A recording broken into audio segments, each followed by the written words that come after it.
Tara mga bata, tayo na mag-aral sa MTB MET 1, Quarter 2, Week 1. Layunin. Sa pagtatapos ng aralin, ikaw ay inaasahan na nakagagamit ng mga karaniwang pagpapahayag at magagalang na pagbati.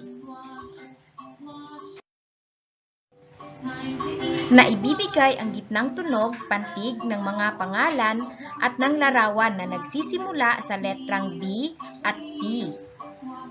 Nakapagtatambal ng mga salita sa mga larawan at mga bagay. Nakapagpapantig ng pasalitang binubuo ng 2 hanggang 3 pantig na salita.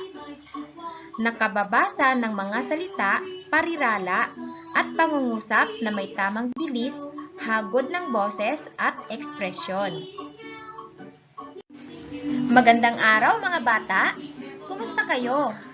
Halina't manood ng video tungkol sa magagalang na pananalita.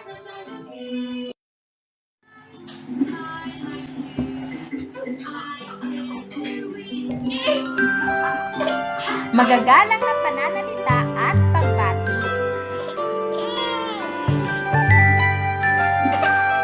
Bakit mahalagang magagalang ang pagbabatang edukasyon?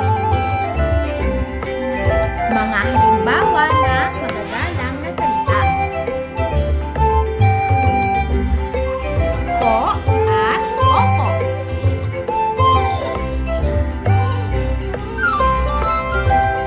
Kamusta po kayo?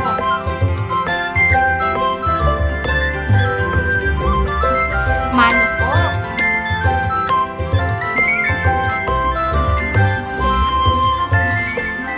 Paalam po.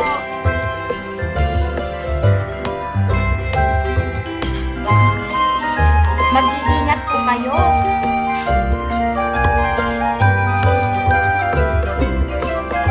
Salamat po.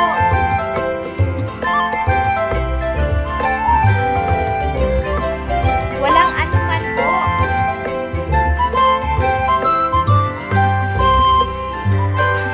Maaari po ba?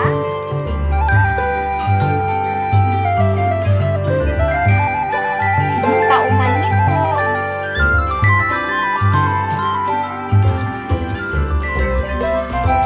Pasensya na po.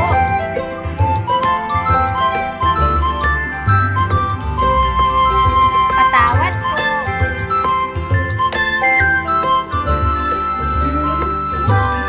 Hindi ko po sinasadya.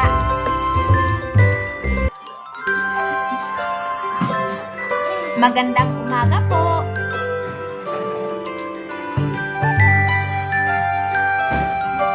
Magandang tanghali po.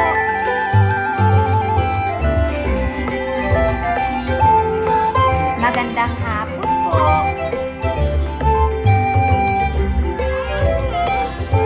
Magandang gabi po.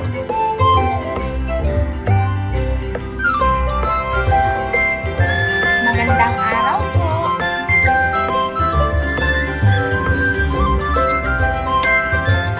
Subukin natin.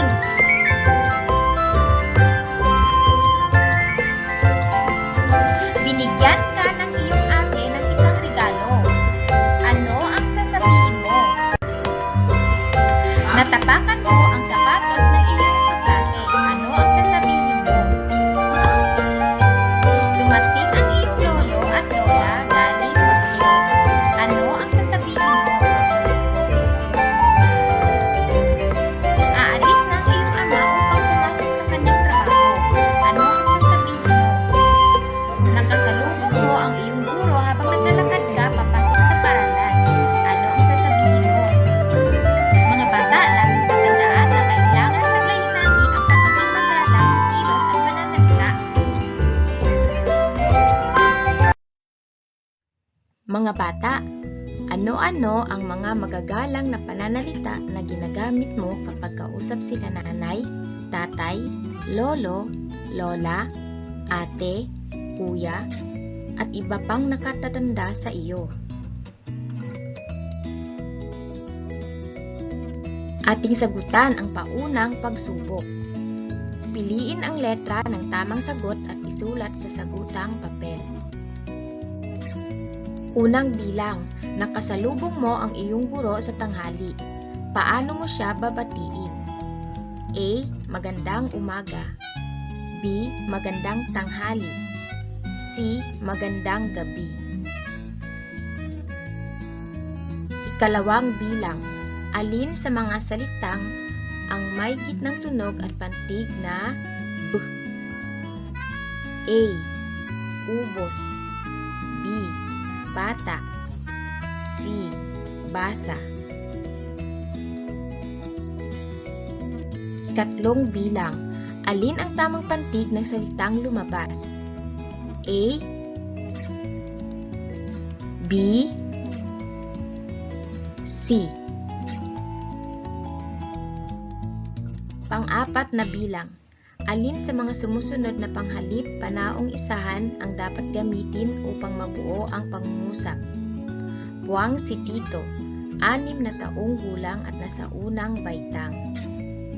A. Ikaw. B. Ako. C. Siya. Panlimang bilang, alin sa bahagi ng mapa ang hindi makikita sa paaralan? A. Tanggapan ng Pangulo. B. Tanggapan ng tagapayo. C. Tanggapan ng punong guro.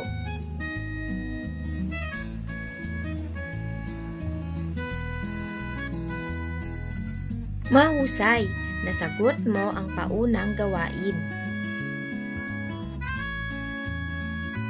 Ngayon, dumako na tayo sa ating aralin. Aralin 1, gamit ng magagalang na pagbati.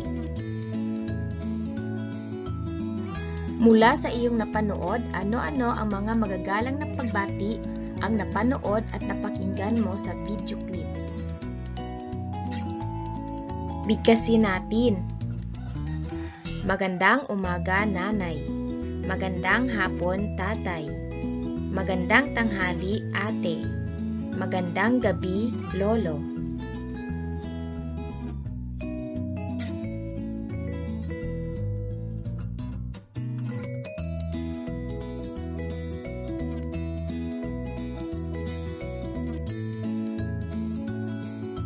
Mga bata, narito ang ating susunod na aralin. Aralin 2. Gitnang tunog ng letrang B at letrang T. Sa araling ito ay pag-aaralan mo ang gitnang tunog ng letrang B at T sa salita. Pagbasa ng pantig, pagbubuo at pagbasa ng salita na may gitnang tunog na pantig na B at T. O, ba, be, bi, bo, bu. Ta, te, ti, to, tu. Ating pag-aralan ang larawan na may gitnang tunog o pantig na B at T. Ano ito, mga bata? Tama, ito ay ubas. Ating bigkasin ang kanyang pangalan. Ubas. Ubas.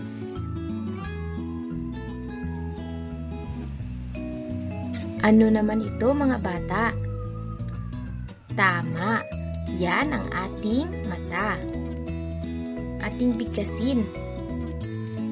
Mata. Mata.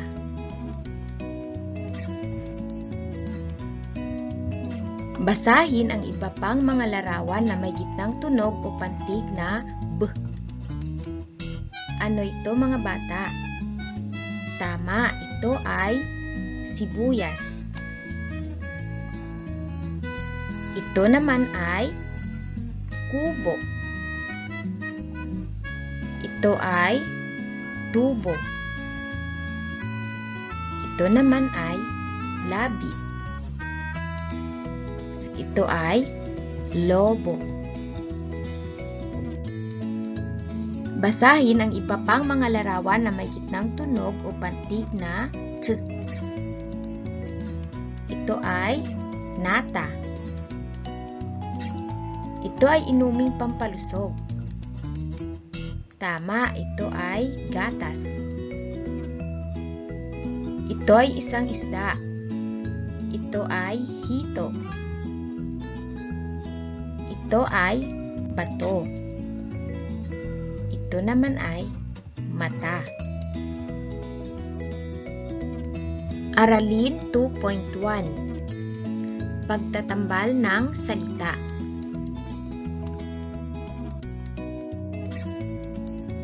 Basahin ang salita na may kaukulang larawan. Salitang may gitnang b o pantig. To be.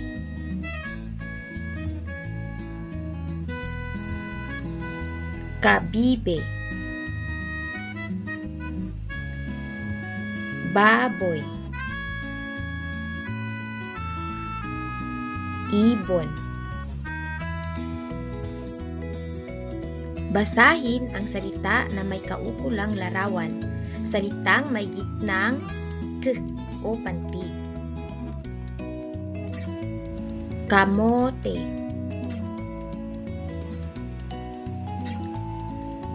Kamatis. Maleta. Butiki.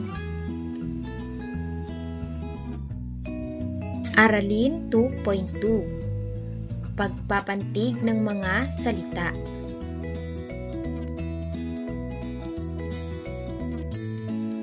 Paano natin gagawin papantig ang salitang nabuo na?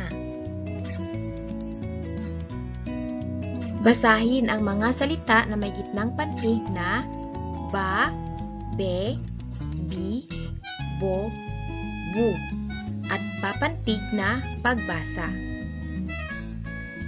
Bilang isa. Ibaba. I, ba, ba.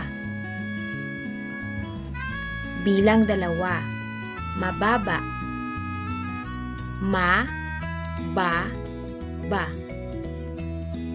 Bilang tatlo. Ubo.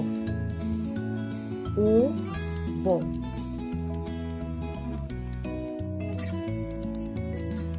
Basahin ang mga salita na may gitnang pantig na ta, te, ti, to, tu at papantig na pagbasa. Bilang isa, kabute. Ka, bu, te. Bilang dalawa, bote. Bote.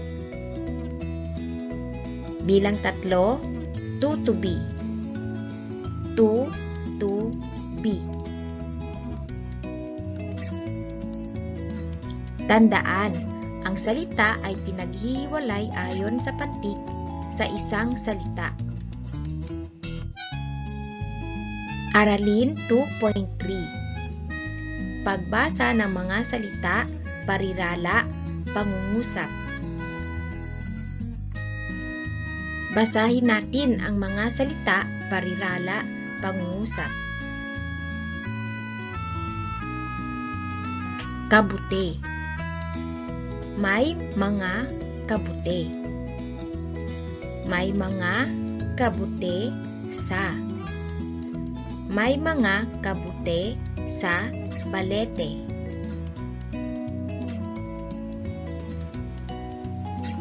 Tutubi. Ang tutubi. Ang tutubi ay. Ang tutubi ay nasa kabute.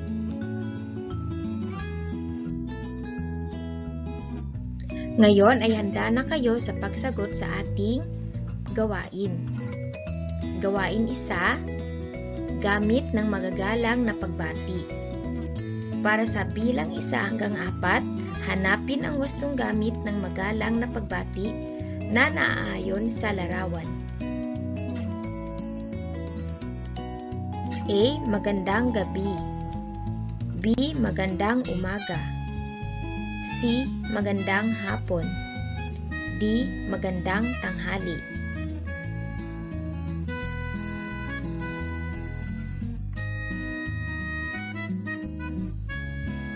Gawain 2. Gitnang tunog ng letrang B at letrang T. Basahin ang mga salita at isulat ang U kung nasa unang tunog pantig ang B at T, at G kung gitnang tunog pantig sa mga salita. Bilang 1. Mabula. Bilang 2. Matamis. Bilang 3. Bula. Bilang 4. Itama.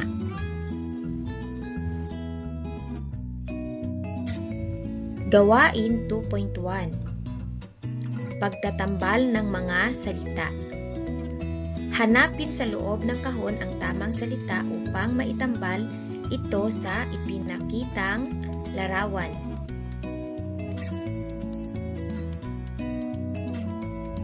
Mga pagpipilian sa loob ng kahon: buto, gata, sabon, ubas, labi.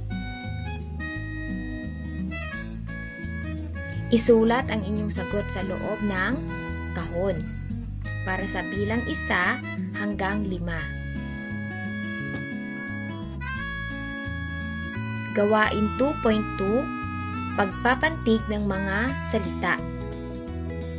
Bilangin kung ilang pantig ang iyong mabubuo sa bawat salita. Unang bilang, bato. Ikalawang bilang, tabibe. Ikatlong bilang, butiki. Ikaapat na bilang, kabisera. Ikalimang bilang, kabute. Gawain 2.3. Salita, parirala, pangungusap. Para sa bilang 1 hanggang 5, basahin at bilangin ang salita sa pangungusap at isulat sa loob ng kahon. Bilangin ang salita sa pangungusap at isulat ang numero sa loob ng kahon. Bilang 1. Nasa lata ang kabute ni Nalota at Abet. Bilang 2, may pula na laso sa loob ng kabibe. Bilang 3, matamis ang mga ubas ni Ate Bebe. Bilang 4, mabula ang sabon ni Eva. Bilang 5, kay Toby ang lata na may mga bato. Mga bata, diyan nagtatapos ang ating una at ikalawang aralin. Inyong panuurin ang video lesson ng susunod na aralin.